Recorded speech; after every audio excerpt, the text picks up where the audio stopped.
Bien, lo mismo que hoy. Les propongo la dinámica de temas, que como verán son varios también, así que va a haber un cierto ritmo, como hicimos hoy. Cualquier cosa nos van cortando. Los temas que vamos a tratar, principalmente meteorología, la vamos a pasar bastante largo. Ya vimos todo para maíz, es bastante replicable a soja. Vamos a hacer solamente algún balance hídrico, les voy a mostrar o algo. Vamos a ver datos de la zona, igual que hicimos para maíz, les vamos a mostrar la encuesta para soja. Vamos a hablar de antecesores, fecha de siembra, genética, desuniformidad, soja no maíz, desuniformidad, sanidad, nutrición, y le voy a contestar la pregunta pendiente que les había prometido en maíz, que no era mentira, y vamos a cerrar. Simplemente los mismos gráficos que vimos hoy.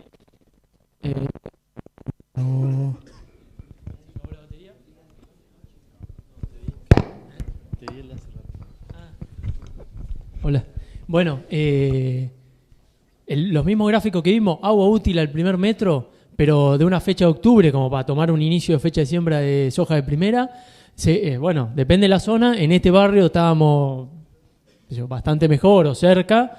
Para nuestro lado estábamos bastante más justos, digamos, de humedad en el primer metro de perfil, y seguíamos con los pronósticos de año niño.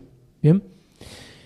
Y lo único que vamos a ver de meteorología, porque insisto, es todo lo mismo que vimos antes, pero es un balance hídrico que de alguna forma consideramos nosotros que une, digamos, varias de las variables que vemos en el ambiente.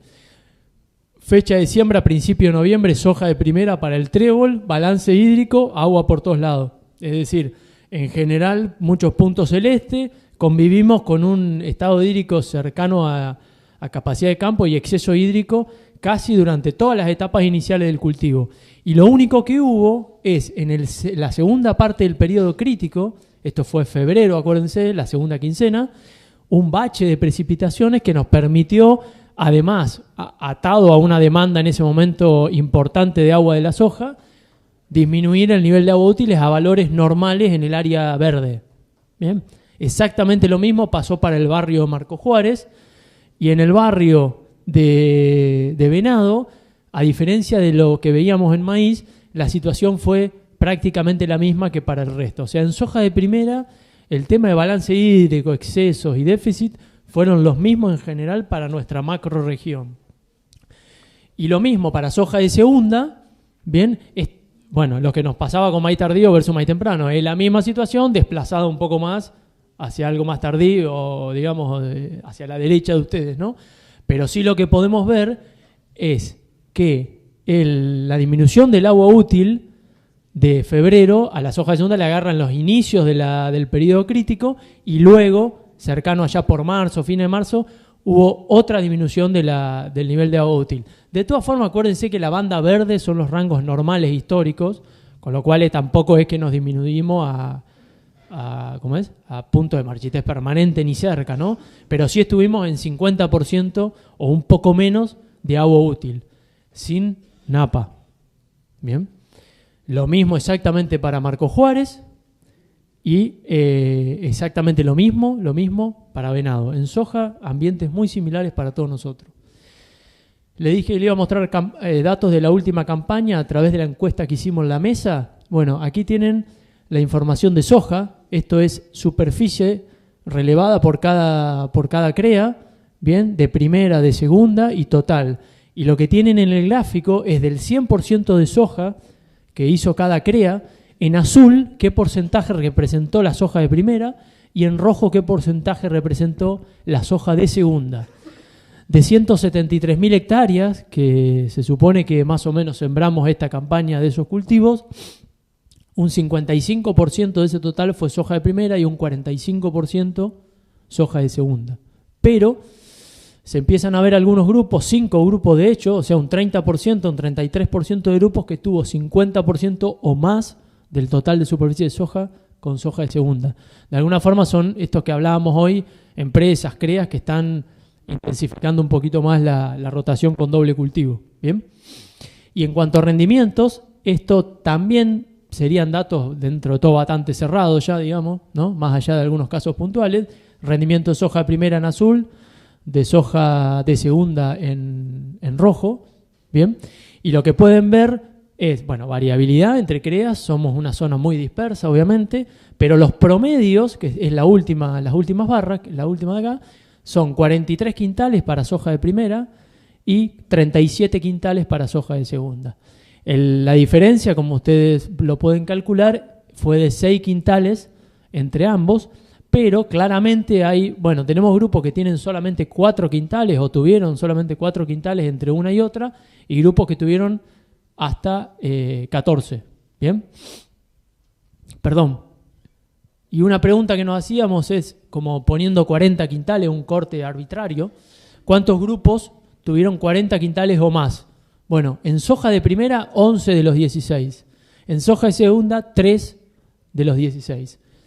Y un poco esas diferencias entre soja de segunda y de primera, para que entiendan cuáles son los rindes promedios para nosotros como zona, se lo queremos mostrar. Este es un análisis de la información histórica generada usando como base de datos todos los ensayos de la zona sur de Santa Fe, de soja de primera y de soja de segunda, una distribución de frecuencia de cómo han sido los rindes en todos estos años que se vienen evaluando los ensayos. ¿Bien? Para que tengan una dimensión, lo que decíamos recién, de qué probabilidad de obtener determinados rindes tenemos. Por ejemplo, si nos paramos en 4.000 kilos, lo podríamos hacer para cualquiera, pero para 4.000 kilos, mirando la historia, en soja de primera el 65% de los casos ha habido rendimientos en ensayo de mayor a 4.000 kilos, y en el caso de soja de segunda solamente en el 25% de los casos. Esas son las diferencias en probabilidades que tenemos de obtener determinados rendimientos en ambos cultivos. Nos metemos en el tema antecesores, y antecesores se los quiero mostrar con una muy buena base de datos de información que generó CREA a nivel nacional, que es el proyecto Rotaciones. Lo que hicieron es agarrar bases de datos históricas de lotes trazados para atrás, que seguramente muchos de ustedes participaron de esto, donde cada lote tiene lo que se hizo en ese mismo lote para atrás, de rotación y manejo, y han podido construir distintas cosas, que las vamos a resumir básicamente. En este caso yo extraje de este trabajo lo que tiene que ver con rotación con gramíneas para que vean el impacto. Bien, y separaron las conclusiones en dos plazos, digamos. Efectos de la rotación de corto plazo, que es cuánto más o menos me puede rendir una soja que venga sobre antecesor gramínea de un año inmediato anterior o 2 años inmediato anterior. Bien, y otro análisis que hicieron es análisis de mediano plazo. ¿Qué pasa cuando la rotación en promedio viene con un 40, un 60% de rotación histórica para atrás? El efecto de corto plazo, las conclusiones fueron que claramente, bien, hay una importancia positiva, un impacto positivo del agregado de otros cultivos, léase maíz básicamente como antecesores, gramíneas, digamos, como antecesores a soja, que va entre un 6 y un 12% más de rendimiento de esa soja, teniendo el año anterior una gramínea versus no tener una gramínea el año anterior. Las diferencias esas, en los rangos mayores, estuvieron presentes en los ambientes de menor potencial de rendimiento y los años más secos. ¿Bien? Y además de eso, también se vieron impactos positivos, no solo del efecto de la gramínea del año anterior, sino de la gramínea 2 años anterior. Si comparo los rendimientos históricos de un lote con 3 años de soja seguido versus haber tenido una gramínea y 2 años de soja, esa segunda situación también impacta positivamente en el rendimiento versus la primera. ¿Bien? Y el otro análisis que le decía que realizaron fue de mediano plazo. No nos vamos a volver locos explicando esto, pero en definitiva segmentaron las rotaciones históricas para atrás en 3 o 4. De 0, el que hizo el lote que tuvo 0 a 20% de rotación con gramíneas en los últimos años, el que tuvo 20 a 40%, el que tuvo 40 a 60% de gramínea, etc. ¿Bien?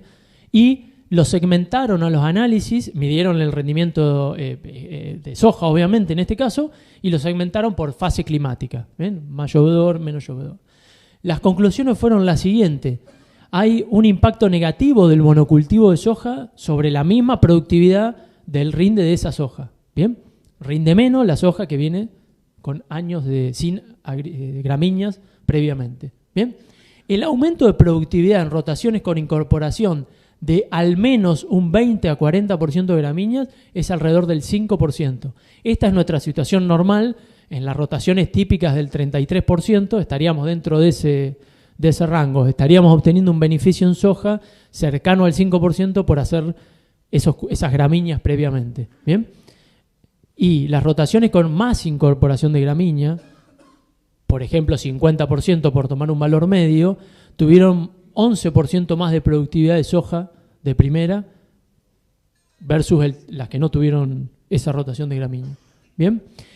Y lo mismo que ocurrió en el efecto de corto plazo, siempre tiene un impacto muy importante el año. Mientras más llueve, más seco es el año, más rédito se ha observado en esta base de datos en haber tenido o no haber tenido antecesores gramíneas. ¿Bien? Los lotes más rotados, con un 40-60% de gramínea en la rotación versus 0,20%, han tenido incluso hasta 25% más de rendimiento.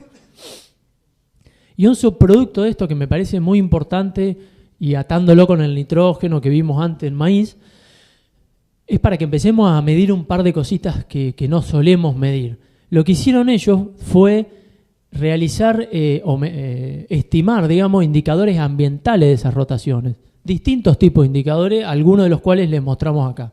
Por ejemplo, las rotaciones con más gramínea, con más intensificación, claramente habían mejorado la emisión de efecto de gases, digamos, de efecto invernadero, habían mejorado el balance de materia orgánica o de carbono y habían mejorado el balance de fósforo, porque normalmente en realidad las gramíneas se fertilizan más que la soja. Básicamente es una consecuencia. Pero por otro lado, cuando uno calcula la eficiencia en el uso de recursos, ¿bien?, la eficiencia energética de los sistemas, mientras más intensivo fue menos eficiente energéticamente. Entonces, nos debemos, en este sentido, también un análisis. Claramente los sistemas intensivos, de alguna forma, se nos están haciendo más dependientes de la incorporación externa de cosas al sistema. Por ejemplo, nitrógeno. Entonces tenemos que ver la forma de cómo empezamos a suplir esas cosas, porque desde ese punto de vista energético es muy probable que terminemos siendo más ineficientes, digamos, o estemos en negativo en esa ecuación. Fecha de siembra, primero para soja de primera, vamos a ver. Se los queremos mostrar, hay varias información oculta que tenemos, pero se lo queremos mostrar básicamente con información real de ustedes, de los CREA. En este caso es para la subzona norte nuestra, suelo clase 1, que llamamos ambiente 1, CREA La Calandria. Fíjense el rendimiento de soja primera. Estas bases de datos son de 12, 14 años más o menos, 12 seguro. Nosotros no tenemos pérdida de rendimiento hasta principios de noviembre y a partir de ahí empieza a haber una caída considerable de rendimiento en soja de primera. Bien, pero principalmente lo que nos caen son los techos de rendimiento. En general los techos los hemos logrado en estos 20 días alrededor de fin de octubre, principio de noviembre. Fuente de información del CREA María Teresa, lo mismo, a partir de principio de noviembre se empieza a ver una clara tendencia a disminuir los rendimientos de soja de primera. CREA de Teodelina, base de datos, solamente, acá son menos campañas, las anteriores eran muchas, estos son menos, pero la tendencia que se observa es exactamente lo mismo y ahí les mostramos ambientes desde el norte hasta acá cerca de ustedes. ¿Bien? Y en ambientes más limitantes, porque no todo es ambiente de suelo clase 1, en los ambientes de suelos clase 3, 2, etcétera, donde los potenciales están más restringidos, lo que vemos es que no se da esa caída en soja de primera tan importante e inclusive hasta mediados, fines de noviembre tenemos prácticamente los mismos rindes, tampoco diferencias en los techos. Es más, lo que nos sube son los pisos de rendimiento en fechas más medias, que tiene que ver dónde posicionan el periodo crítico de este tipo de variedades, ¿no? En soja de segunda hay una pequeña diferencia con soja de primera y es que todos los ambientes comparten el mismo mensaje y en general siempre vemos atrasos de caída de rendimiento ante atraso de la fecha de siembra y la pendiente es mayor que en soja de primera. En este caso son muchos años de evaluación, no está solamente en los últimos años. Bien, María Teresa también son bastantes años. Aquí son menos campañas y por ahí más apalancados por los últimos años quizá. Bien, pero la caída, la pendiente es parecida y le mostré las mismas fuentes de información. Norte, más tirando hacia abajo y más hacia el sur. ¿Bien? Y en ambiente 2, la diferencia que le decía con soja de primera, en ambientes más limitantes vemos lo mismo. Por lo menos los datos indican eso. También nos muestran caída de rendimiento a diferencia de soja de primera, en el atraso. Por supuesto, lo que cambia son los periodos, ¿no? Aquí arrancamos fin de noviembre como fecha temprana, ¿no? Bien, una pregunta que nos hacíamos, no sé si ustedes se la han hecho, pero si es posible obtener rendimientos máximos en el mismo lote, no en la campaña, en el CREA, en el mismo lote de cada uno de ustedes, si podemos obtener rindes máximos de trigo y de soja de segunda.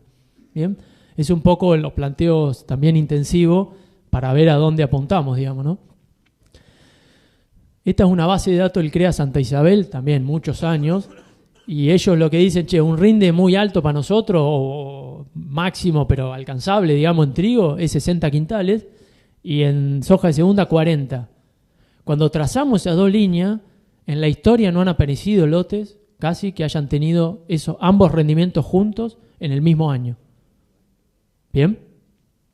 CREA La Calandria, suelo clase 1, nuestra zona, somos un poquito menos trigueros por ambiente, para nosotros un rinde de 50, ya tiramos cohete de colores, es un rinde máximo para nosotros, y sí, soja de segunda compartimos, por ejemplo, 40 quintales. Cuando tiramos ese cuadrante, 3, 4 lotes hemos tenido en la historia, digamos, de los 12, 13 años que tenemos, con el mismo rendimiento de ambos cultivos, en el mismo lote, en el mismo año. CREA Teodelina, misma información, menos años de nuevo, pero el mismo tipo de gráfico. Rinde máximo de uno, rinde máximo del otro, y aquí, más hacia este barrio, empiezan a aparecer algunos puntos, pero bueno, si tiran la proporción, si no me equivoco, eran 7 puntos eso.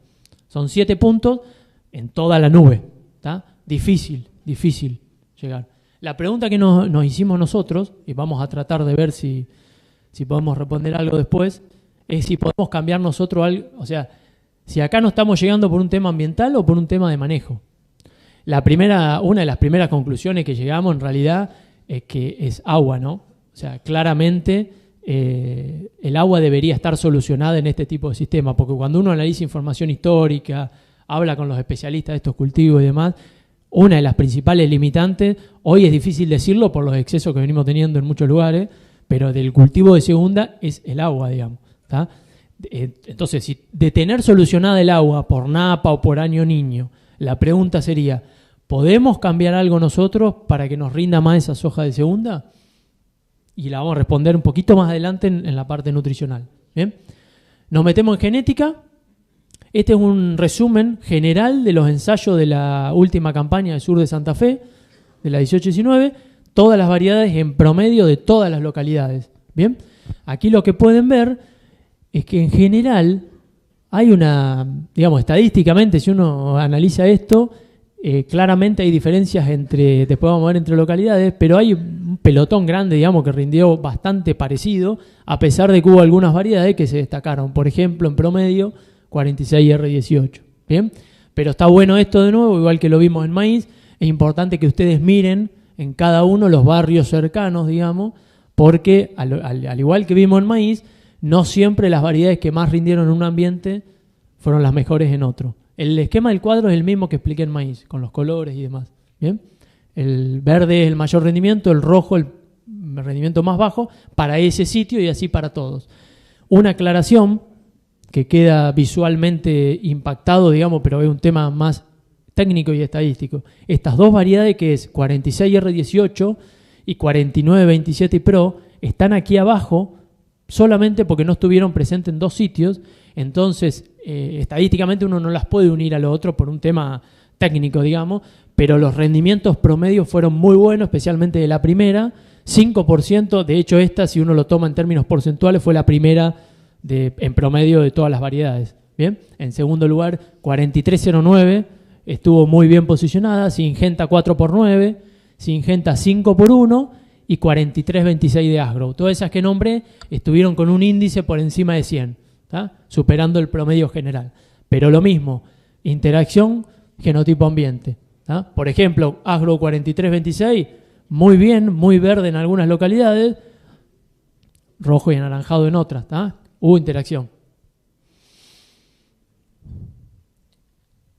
Y la misma el mismo laburo, digamos, de dónde posicionar los materiales que hicimos para maíz, lo vamos a ver para soja.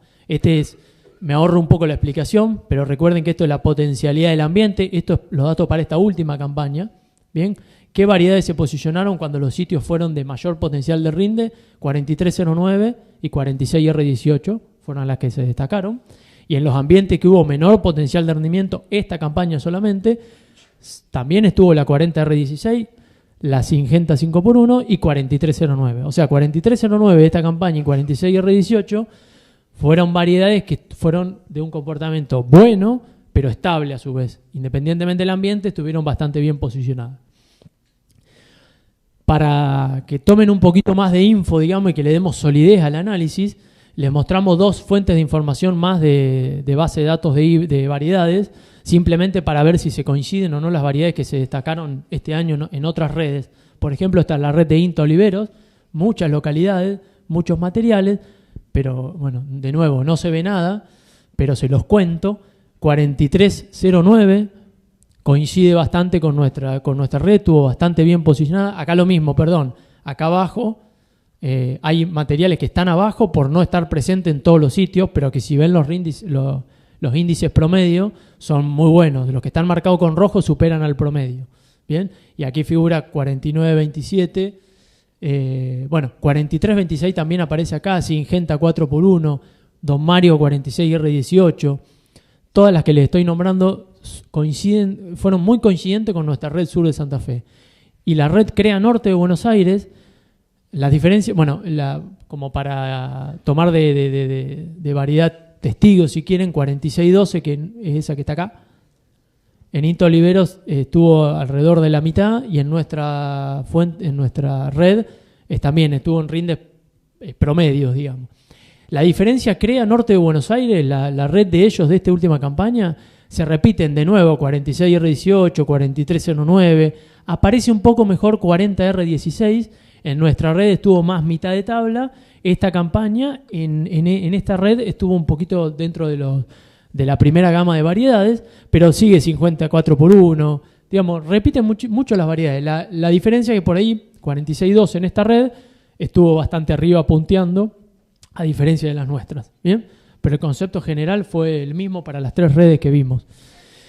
Y lo mismo que hicimos con 7210 en maíz, el análisis lo hicimos con 46.2 en soja. En este caso estamos siempre en soja de primera, ¿no? La tomamos a 46.12 por los mismos criterios que al material de maíz.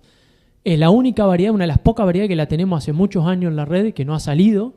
Y por otro lado es una variedad muy sembrada y la tomamos como testigo, digamos, ¿tá? Que guste o no, es así. Y lo que hicimos fue hacer ese mismo análisis comparativo de variedades que hayan estado a la par de la 46.2 el mismo año, el mismo ensayo, una al lado de la otra, si rindió más, rindió menos, etc. Esto es 4309. Acuérdense el tipo gráfico, por la duda lo digo rápido. Puntos azules por encima del rojo, significa que rindió más la 4309. Rindes azules por debajo del rojo, rindió más la 4612. No sé si se podrá hacer un poco más de foco, no. Desde ahí ni por casualidad. ¿Listo? Las luces capaz que... No sé si se... Bueno, pero se los voy contando. Para mí no se ve mucho, pero ustedes capaz que ven. Yo uso anteojos. Bueno. No, pero no importa. Digamos, el 60 y pico por ciento, el 64% de las veces rindió más la 4309 que la 4612 en esta serie. ¿Está? Son 3 años que estuvieron una al lado de la otra. En este caso son 3 años con esta variedad. Asgrow 4326. 3 años también, una al lado de la otra, bien comparable. 57% de los casos rindió más la 4326, 21% de los casos 4612. Para que no pregunten, a veces no va a sumar 100 eso, porque hay veces que rindieron lo mismo, digamos. O 2 kilos de diferencia, lo tomé como que es lo mismo. Bien, de nuevo, seguimos variedades que han estado presentes juntitas las dos, 3 años. 40R16, 45% de los casos, o 46, ganó 40R16. Bien. Syngenta 4x4, SPS 4x4, también 3 años juntos. Por suerte acá en soja tenemos varios años a diferencia de maíz que nos dejan un poquito más tiempo las variedades, empieza a haber una relación nosotros, y esto lo vemos a campo, la 4612 rindió más que la 4x4 en más de la mitad de las veces, ¿bien? En soja de primera. Vamos a ver que esto en soja de segunda a veces cambia. Y Syngenta 4x1, ¿se acuerdan que había sido una de las variedades que se destacó de esta campaña? Solo hace 2 años que está presente en la red, a la par de 4612, y casi el 50% de las veces rindió más que la 4612. Y el 30% SPS 4x4, ¿bien? Que a campo de hecho viene teniendo bastante buenos resultados también. Un pequeño análisis que le queremos mostrar del análisis de RR2, Intacta o iPro. Esto lo que hicimos fue agarrar la base de datos de la zona sur de Santa Fe, los ensayos. Hace 5 campañas la zona viene midiendo en los ensayos de RR1 normalmente, le incorpora variedades que obviamente proponen los semilleros de RR2. Bien, entonces lo único que hicimos, son todos grupos, esta comparación 4 medios, ¿no? Lo único que hicimos acá fue calcular el promedio de rendimiento de las variedades RR2 y RR1 de todas las campañas. Cada nombrecito de eso que no se ve es una localidad, un año. Otra localidad, otro año, son todas localidades. La barrita, cuando está azul para la derecha, es que rindió más en ese sitio ese año las RR2 versus la RR1. Y viceversa cuando la barrita está para la izquierda. Lo que podemos ver que en promedio las iPro nos han aportado 0,7 quintales, que representan un 1,5% de rendimiento, ¿tá? Sobre las RR1. Y en soja de segunda, esa diferencia se ha estirado un poco a 1,5 quintales o 3,7% por encima del promedio. Ustedes sabrán si es poco o mucho. Lo que nosotros vimos a través de la encuesta, que el grado de adopción para esta zona de iPro es relativamente bajo. El promedio de todos los CREA nos da un 10% del área. Bien, hay solamente 4 grupos que tienen un 20% o más del área, que ese más llega hasta el 25%, tampoco en esos 4 grupos, y hay 10 grupos que tienen 5% o menos de uso de esta tecnología. De hecho, lo que pueden apreciar acá, hay varios grupos de 0, digamos. Y nos parece que tiene concordancia con lo que vimos antes. Evidentemente, no en este barrio no vemos un gran aporte en ese sentido, o por lo menos es lo que marca la información. Desuniformidad en soja. El efecto de la desuniformidad en soja es igual, técnicamente, teóricamente, es igual que en maíz. Desuniformidad espacial y desuniformidad temporal. Y se los quiero mostrar a través de un trabajo muy interesante que hizo la universidad, el equipo con CONICET, etcétera, de 2 campañas seguidas de soja, donde evaluaron el efecto de la distribución espacial y temporal en el rendimiento de soja, distintas variedades, ciclo de grupo de madurez y distintas fechas de siembra. Aquí tienen un ejemplo teórico. Esta sería una distribución de soja espacial uniforme, están todas a la misma distancia, y distribución temporal uniforme. Todas tienen la misma altura, nacieron en el mismo momento, etc. Situación 2, distribución espacial desuniforme, más espacio entre unas plantas que en otras, pero temporal uniforme, están todos de la misma altura. Situación 3, distribución espacial uniforme, están todas, digamos, espaciadas al mismo centímetro, pero está con una distribución temporal desuniforme, distintas alturas. Y la peor situación, supuestamente, es la combinación de mala distribución espacial y mala distribución temporal. Esto fueron lo que midieron los muchachos. La distribución espacial nos puede llevar alrededor de 200 kilos de rendimiento, pero especialmente en los grupos de madurez más cortos. ¿Bien? Esa es la conclusión más importante de la distribución espacial. Y en cuanto a la desuniformidad temporal, lo separamos porque hubo interacción con la fecha de siembra. En el otro caso no hubo interacción con fecha de siembra. En el caso de desuniformidad temporal, en fechas de siembra temprana, también nos estaría llevando unos 200 kilos de rendimiento, independientemente, en promedio, digamos, porque esto se combina con malas y buenas desuniformidades espaciales, como vimos al principio, pero en promedio tener una mala distribución temporal le llevó un 5, un 7% del rendimiento. Pero en fecha de siembra tardía llegó hasta el 13% de impacto del rendimiento, ¿bien? Independientemente de la variedad. independientemente del espaciamiento, de la distribución espacial, si era buena o mala. Entonces, conclusiones que les queremos dejar de desuniformidad. La de variabilidad temporal o desuniformidad temporal siempre redujo el rendimiento, a diferencia de la espacial, que no siempre lo redujo principalmente en los grupos de madurez más cortos, con un impacto del 7%. Y la desuniformidad temporal está mucho más asociada a pérdidas de rendimiento que la espacial. Los rangos de impacto van desde 5 a 13% de productividad menor. Y algo para mí más importante todavía es que tirar más kilos de semilla no nos soluciona para nada el problema de desuniformidad temporal. Si tenemos mala distribución temporal, no sirve tirar más kilos por hectárea de soja. ¿Tá? Sanidad. Le va a mostrar ensayo de las últimas 3 campañas también, ¿bien? Para que vean la variabilidad que puede o no haber en respuesta. Soja de primera, aplicación 16-17, un momento relativamente tardío, R4, alta presencia de tizón, sin respuesta significativa en rendimiento. Importante presencia de Cercospora kikuchi, ¿no? Misma zona, mismo año, pero otra variedad y más temprano, desde el 3 a 9 quintales de diferencia de aplicación según el producto. ¿Bien? 17-18, ensayos nuestros de la zona sur de Santa Fe, distintos productos, etcétera. Aplicación también un poquito tardía,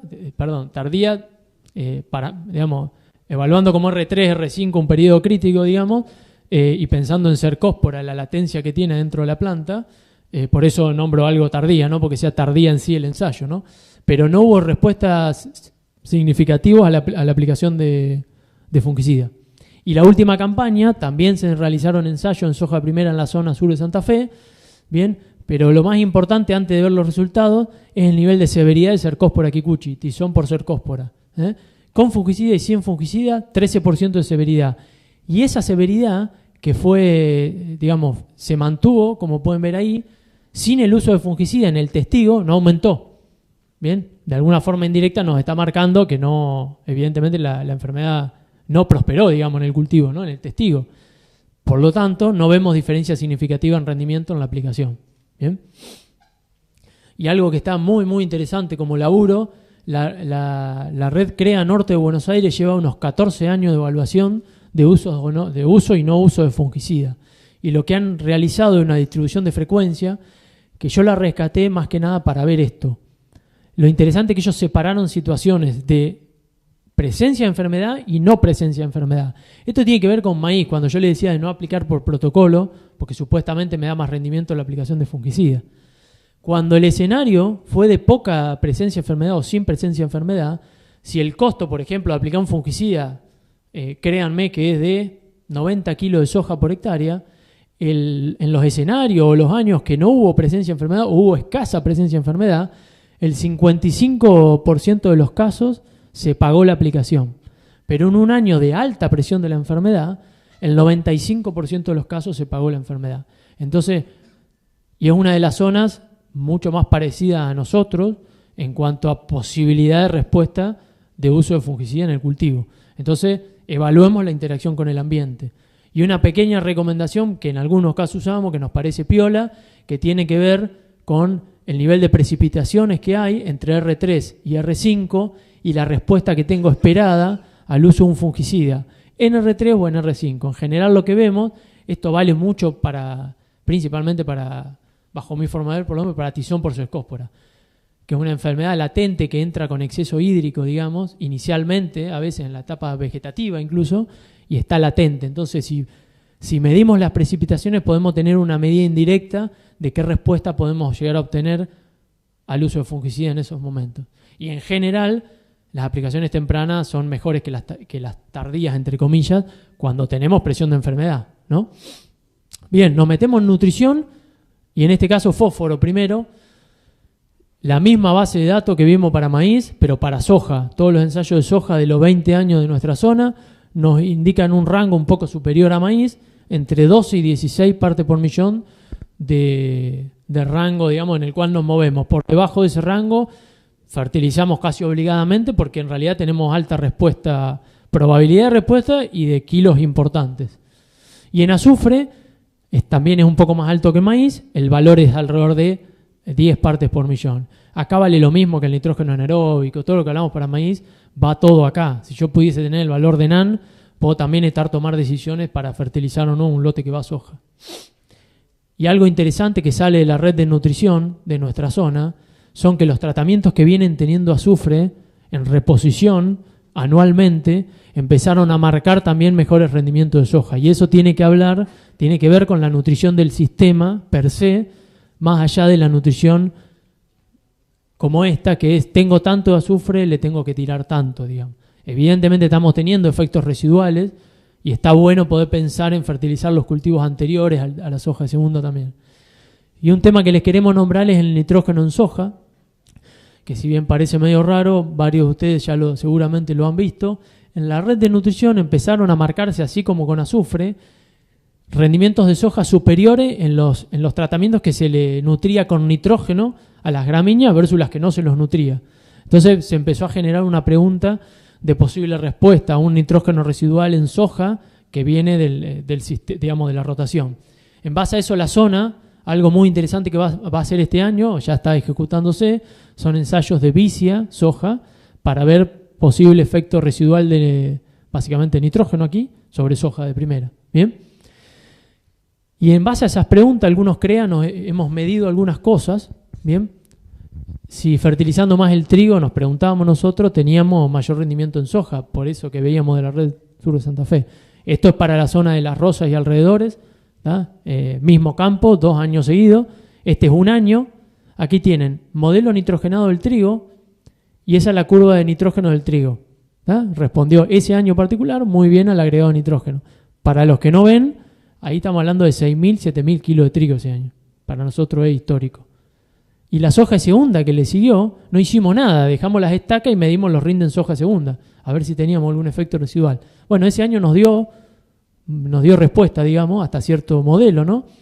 Aquí arranca, bueno, esto es 0 nitrógeno, o sea, es suelo más, son 50N, esto 190 acá y 200 y chirola acá, más o menos. Bueno, pero la cuestión es que nos rindió más la soja de segunda, donde teníamos más nitrógeno fertilizado en el trigo anterior. Lo hicimos otro año y nos dio para cualquier lado. Es decir, el trigo, encima este trigo estaba helado y los niveles de rendimiento, si no se ve, es 3.000 y pico de kilos. Y las sojas de segunda fueron sojas de 40 quintales más o menos. ¿Bien? Pero la respuesta de la soja de segunda en las curvas de nitrógeno no fue para nada contundente, digamos. Por supuesto que la idea es seguir midiéndolo, pero en nuestro caso nos dio una variabilidad importante. Y cuando le metimos margen bruto, es lo mismo, digamos. Este año nos dio una respuesta en dólares por hectárea muy importante, porque en definitiva el kilo de más de soja es gratis, entre comillas, y el otro año dio hasta incluso negativa la respuesta, en plata, digamos, ¿no?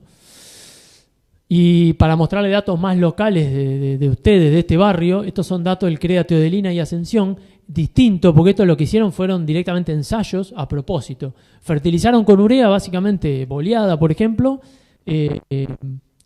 previo a la siembra de soja primera. ¿Tá? El objetivo en realidad era ver si había respuesta de la soja al agregado de nitrógeno al sistema, ¿tá? Independientemente de otra cosa.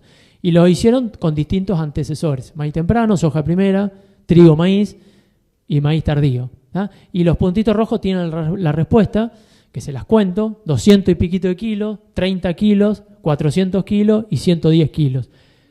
Que rendía más la parcela fertilizada con urea, son más o menos 80 unidades de nitrógeno, ahora lo vamos en un cuadrito al lado, versus la que no tenía nitrógeno. ¿Bien?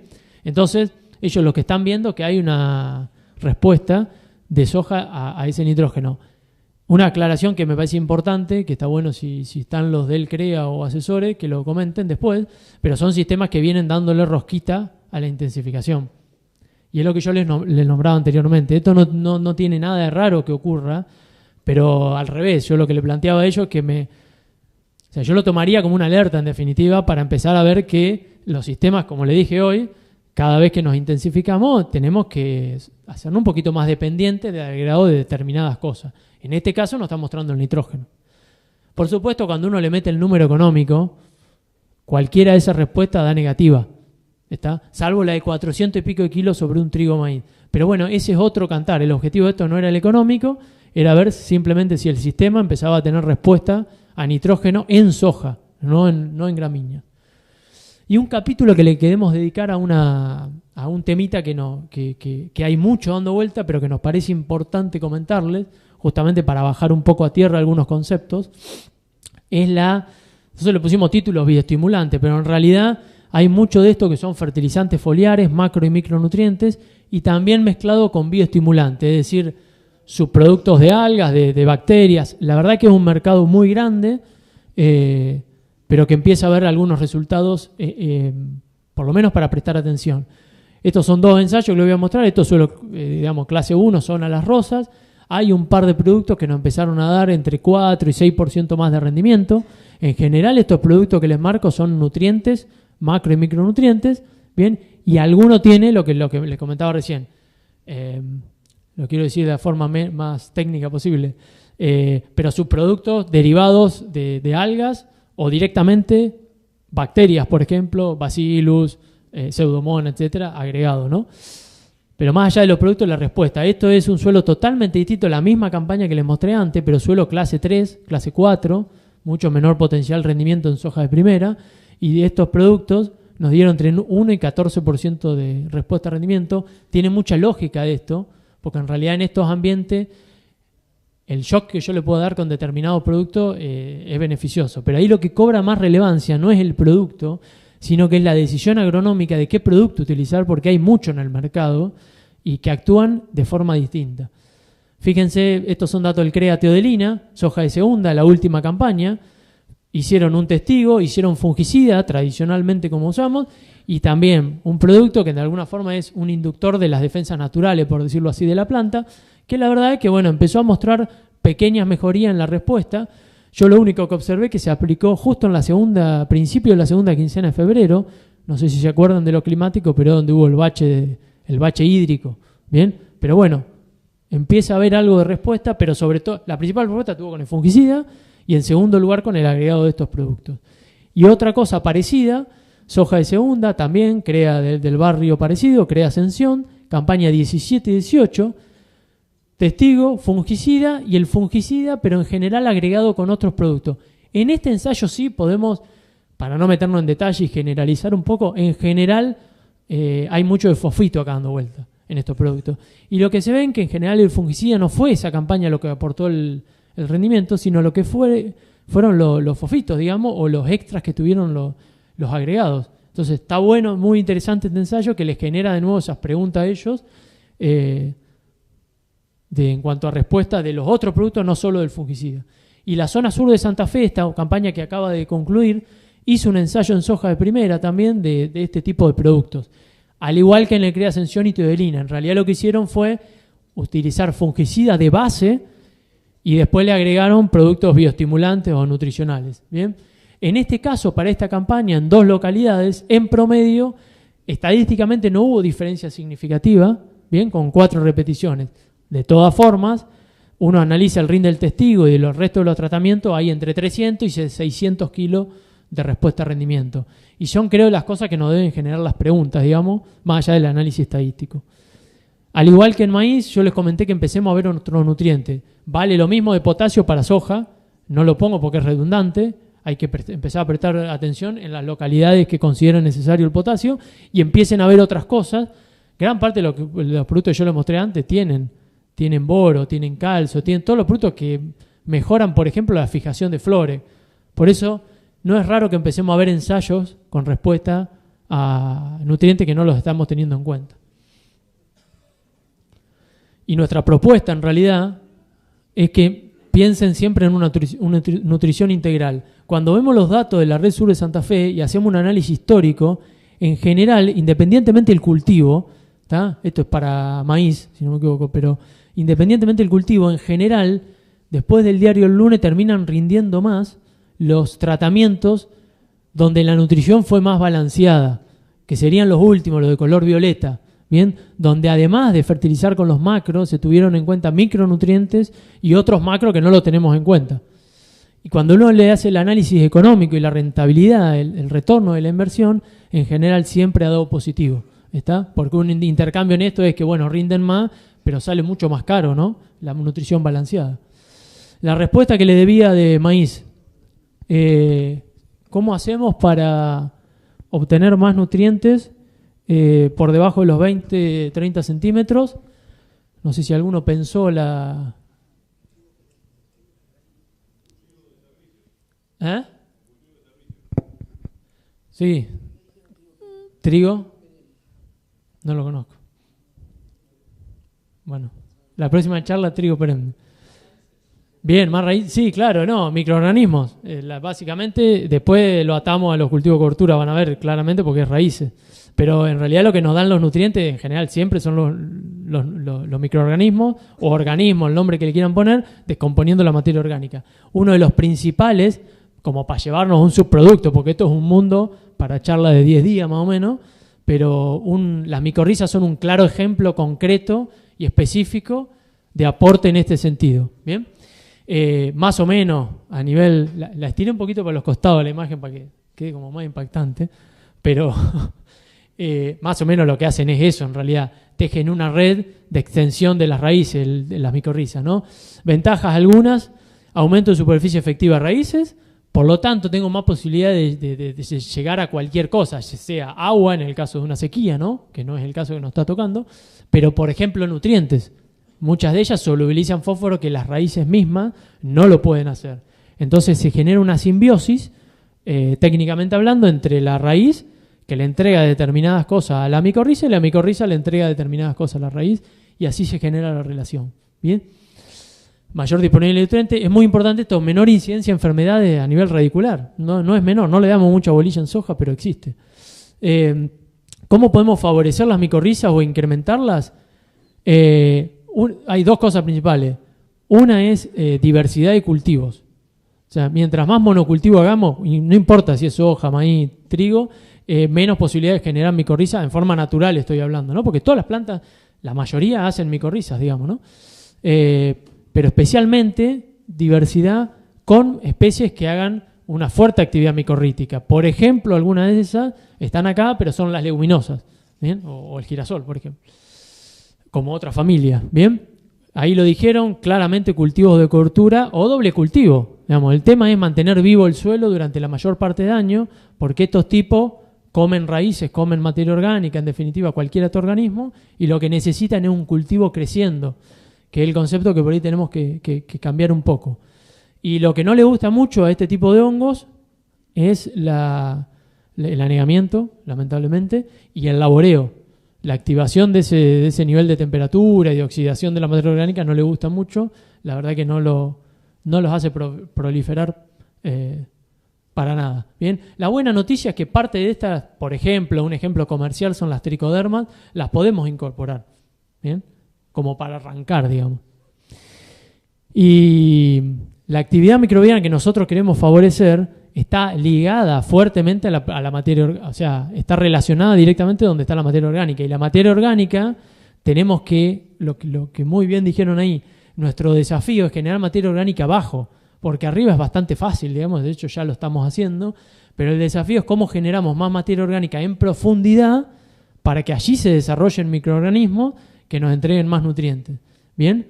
Y ahí es donde debemos estudiar, dedíquenle un tiempito a estudiar que hay diferencias en la profundidad de enraizamiento de distintas especies.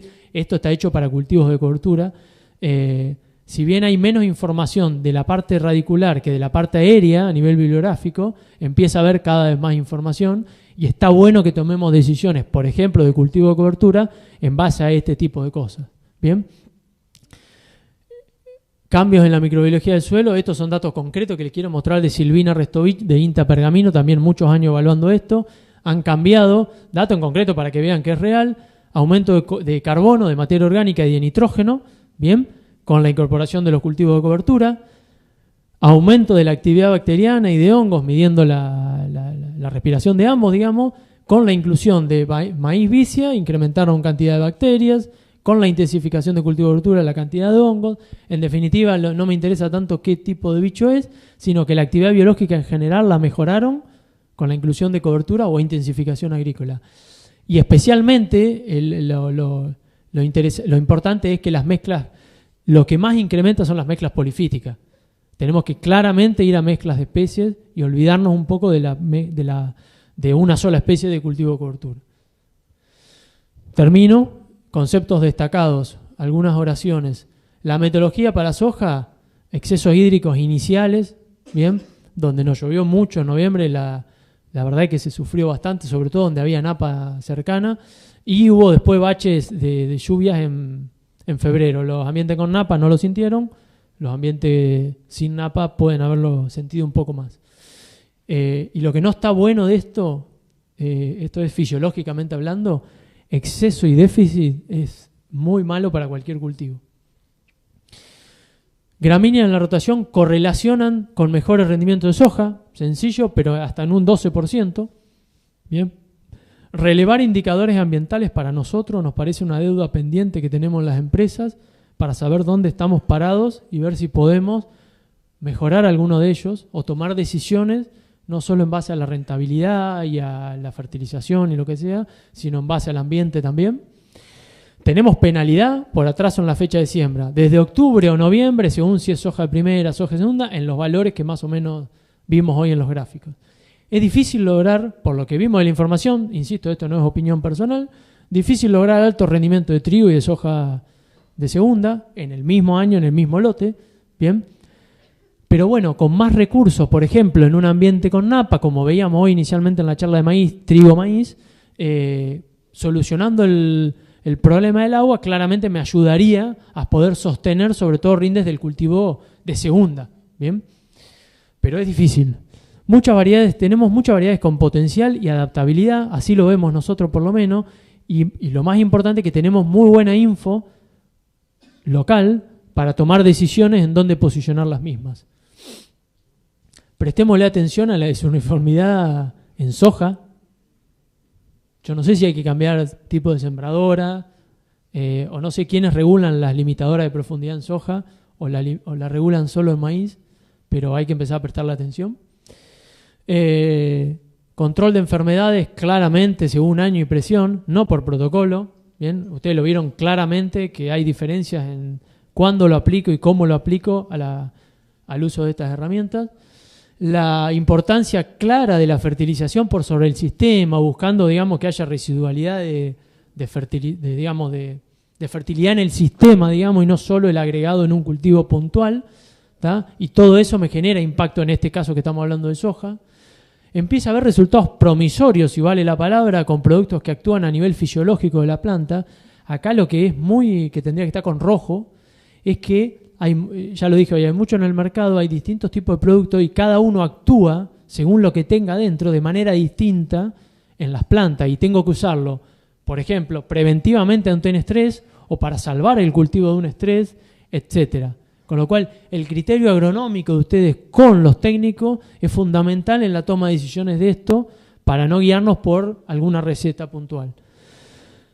Y finalmente tratemos de aumentar de la forma que podamos y de a poquito, aunque sea la biología del suelo, bien, lo dijeron hoy, uso de coberturas, proliferación de micorrizas, introducción externa o natural de bacterias, etcétera. En definitiva, lo que buscamos y lo que queremos es que los sistemas sean cada vez más resilientes ante cualquier evento, especialmente con la parte climática que estamos teniendo, ¿no? Bueno, esta es la mesa nuestra, así que muchas gracias.